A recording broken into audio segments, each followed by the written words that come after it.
മക്കത്തെ പള്ളി കൊപ്പിച്ച പള്ളി, മലനാട്ടിൽ ഒരു പള്ളി മാടായി പള്ളി. അങ്ങനെയുള്ള മാടായി പള്ളി പൊളിച്ചടുക്കി. അവിടെ ഒന്നുമില്ല ഇന്ന്. എത്ര നല്ല പള്ളികളുണ്ടായിരുന്നു കേരളത്തിൽ, എല്ലാം തകർത്ത് കളഞ്ഞു. എന്തുകൊണ്ട് സംരക്ഷിക്കപ്പെട്ടില്ല? ദൈഷ്ണിക ഇസ്ലാമിന്റെ വരവിന്റെ ഒരു പ്രശ്നമാണത്. സാംസ്കാരികമായ അന്യവൽക്കരണം ഉണ്ടാവുന്നു. ഇപ്പോൾ ഓടത്തിൽ പള്ളി എത്ര മനോഹരമായ സൃഷ്ടിയാണ്, എത്ര കാലം അത് നിൽക്കും? അത് സംരക്ഷിക്കേണ്ട ബാധ്യത ഈ സമൂഹത്തിനുണ്ട്. നാദാപുരം പള്ളി എത്ര മനോഹരമായ പള്ളിയാണ്. ഒരു ചെറിയ പള്ളി ഉണ്ടായിരുന്നു 90-കളിലെ 98-ലോ 99-ലോ മറ്റാണ് ആ പള്ളി പൊളിച്ചു കളഞ്ഞത്. മഞ്ചക്കൽ പള്ളി കേരളീയ വാസ്തുശില്പകലയുടെ അത്യുന്നതമായ മാതൃകയായിരുന്നു അത്. മഞ്ചക്കൽ പള്ളി പൊളിച്ചുപോയി, ഒളവങ്കര പള്ളി പൊളിച്ചുപോയി. ഇനി കണ്ണൂർ ഒരു കൽക്കുളങ്ങര പള്ളിയുണ്ട്. എത്ര കാലം അത് നിൽക്കുന്ന അറിയില്ല. ഇപ്പൊ ഗൾഫിൽ നിന്നൊക്കെ പോയിട്ട് കുറെ പണം വന്നിട്ടുണ്ട്. അപ്പൊ അതുകൊണ്ട് പള്ളി പണിയിലൊരു ബിസിനസ്സായി മാറിയപ്പോൾ ഈ പഴയ പള്ളികളെല്ലാം പൊളിച്ച് നശിപ്പിക്കുകയാണ്. എന്തു വലിയ സാംസ്കാരിക സമ്പത്താണ് നശിപ്പിക്കുന്നതെന്നറിയാമോ?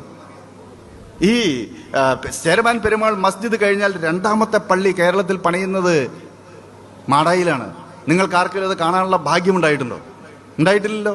മക്കത്തെ പള്ളി കൊപ്പിച്ച പള്ളി, മലനാട്ടിൽ ഒരു പള്ളി മാടായി പള്ളി എന്നാണ്. മക്കത്തെ പള്ളി കൊപ്പിച്ച പള്ളി, മലനാട്ടിൽ ഒരു പള്ളി മാടായി പള്ളി. അങ്ങനെയുള്ള മാടായി പള്ളി പൊളിച്ചടുക്കി. അവിടെ ഒന്നുമില്ല ഇന്ന്.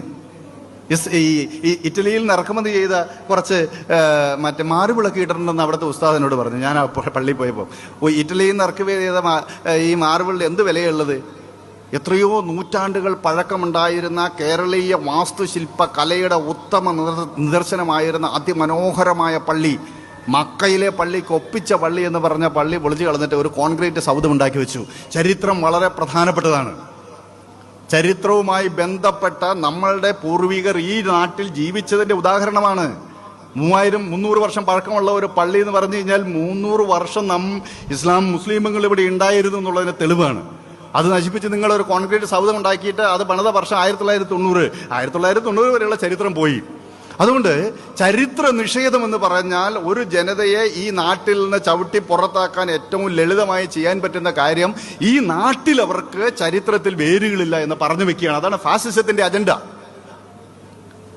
അപ്പോൾ മറ്റുള്ളവനെ സൃഷ്ടിക്കുക.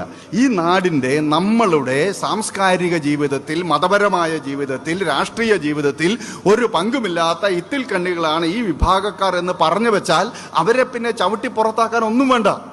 അതുകൊണ്ട് ചരിത്രം എന്ന് പറയുന്നത് ഏറ്റവും അപകടകരമായ ആയുധമാണ്. ചരിത്രം എന്നത് യഥാർത്ഥത്തിൽ നമ്മളുടെ വർത്തമാന കാലത്ത് ഭൂതകാലം അവശേഷിപ്പിച്ച തെളിവുകൾ മാത്രമാണ് ചരിത്രം മനസ്സിലാക്കാൻ നമ്മുടെ കയ്യിലുള്ളത്. ഈ ഭൂതകാലം അവശേഷിപ്പിച്ചിട്ടുള്ള തിരുശേഷിപ്പുകളെ നമ്മൾ തകർത്തെറിഞ്ഞാൽ പിന്നെ ചരിത്രത്തിൽ വേരുകളില്ലാത്തവരായി മാറും. ചരിത്രത്തിൽ വേരുകളില്ലാത്തവർ ഈ വെള്ളത്തിന് മേലെ പൊന്തിക്കിടക്കുന്ന ആഫ്രിക്കൻ പായല് പോലെയാകും. ഒരു കാറ്റ് വരുമ്പോൾ അങ്ങോട്ട് പോകും, മറുകാറ്റ് വരുമ്പോൾ ഇങ്ങോട്ട് വരും. ചരിത്രത്തിൽ വേരുകളില്ലാത്ത ആളുകള് വളരെ പെട്ടെന്ന് ഈ നാട്ടിൽ നിന്ന് പുറത്താക്കപ്പെടും. നമ്മുടെ ഇടയിൽ വരത്തൻ എന്ന വാക്കിന് അത്ര നല്ല പദമല്ല, അതൊരു നെഗറ്റീവ് കൊണറ്റേഷനാണ് അതിനുള്ളത്. പുറമേന്ന് വന്നവൻ, നമ്മളും പറയുമല്ലേ, ഈ നാട്ടിൽ വന്ന് നീ കളിക്കണ്ട, നീ വരത്തനല്ലേ എന്ന് പറയും. അപ്പോ ഈ നാട്ടുകാരനായി ഇവിടെ ജനിച്ച് ഇവിടെ വളർന്ന ഒരു സമൂഹം ചരിത്രത്തിലുള്ള അവന്റെ വേരുകൾ അടയാളപ്പെടുത്തണം, അത് നിലനിർത്തണം. അത് നിലനിർത്താൻ കഴിഞ്ഞില്ലെങ്കിൽ നമുക്ക് സാംസ്കാരികമായ തുല്യത ഉണ്ടാക്കാൻ സാധിക്കില്ല.